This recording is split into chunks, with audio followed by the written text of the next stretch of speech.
Assalamualaikum warahmatullahi wabarakatuh. Perkenalkan, nama saya Jumaluddin, Prodi Perbankan Syariah. Pada kesempatan kali ini saya akan memaparkan materi itu aspek analisis pembiayaan. Saja,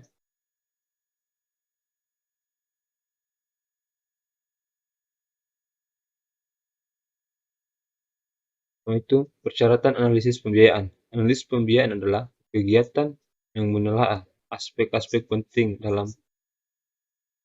dan patut diketahui dari nasabah yang akan dibiayai oleh bank. Tujuan analisis pembiayaan itu untuk memperoleh gambaran yang jelas dan sesungguhnya terhadap kondisi nasabah yang akan dibiayai. Analisis pembiayaan dapat dilakukan secara kualitatif berdasarkan data non-keuangan dan kuantitatif berdasarkan pada data keuangan. Untuk nasabah kecil, analisis kualitatif akan dominan karena data keuangan tidak lengkap dan akurat.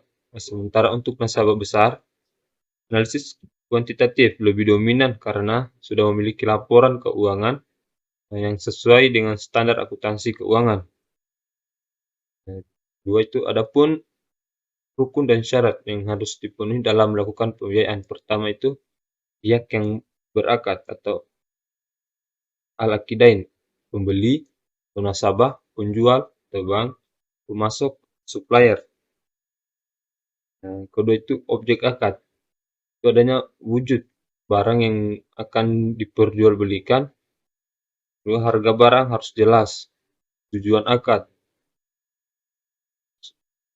Tahu mau madhul ul akad.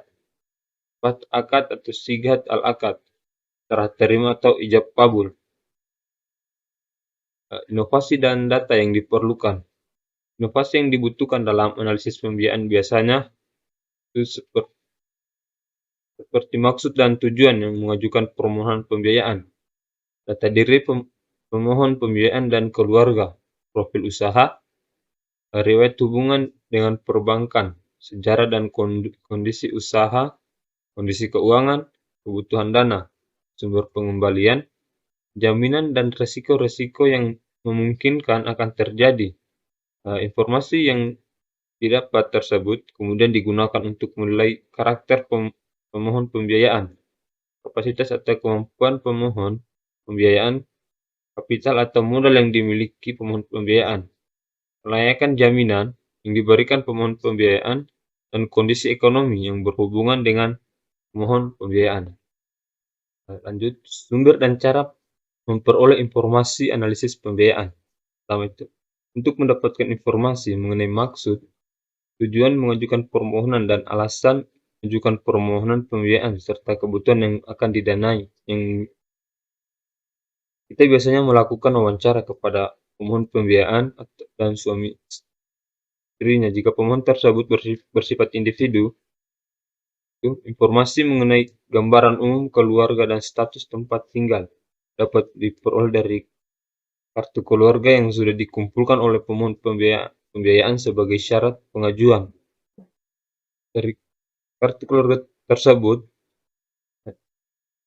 didapatkan informasi mengenai alamat, tempat tinggal, jumlah anggota keluarga, usia, agama, pendidikan terakhirnya, pekerjaan, status tiap-tiap anggota keluarga. 3. Hubungan pemohon pembiayaan dan suami atau istri dengan perbankan didapat dengan cara B-checking. Dengan B-checking akan diketahui orang tersebut mempunyai rekening di bank mana, nomor rekeningnya berapa, nominal saldo yang dimiliki, mempunyai kewajiban pinjaman di bank mana saja dengan nominal berapa, angsuran yang harus dibayarkan beberapa tiap bulannya, lamanya pinjaman harus dilunasi, dan catatan keterlambatan membayarkan angsuran. Informasi mengenai jaminan didapat dari bagian taksator yang menilai harga pasar dan harga taksiran jaminan tersebut. Bagian legal yang menilai aspek legalitas Bukti-bukti kepemilikan jaminan tersebut berdasarkan dari barang yang dijaminkan oleh pemohon pembiayaan itu sendiri. Feasibility studi pembiayaan. Tujuan utama dari analisis kelayakan tersebut adalah menilai seberapa besar kemampuan pihak yang mengajukan pembiayaan dalam mengembalikan pembiayaan yang mereka pinjam, dan memberikan margin atau bagi hasil yang sesuai dengan perjanjian yang telah disepakati sebelumnya.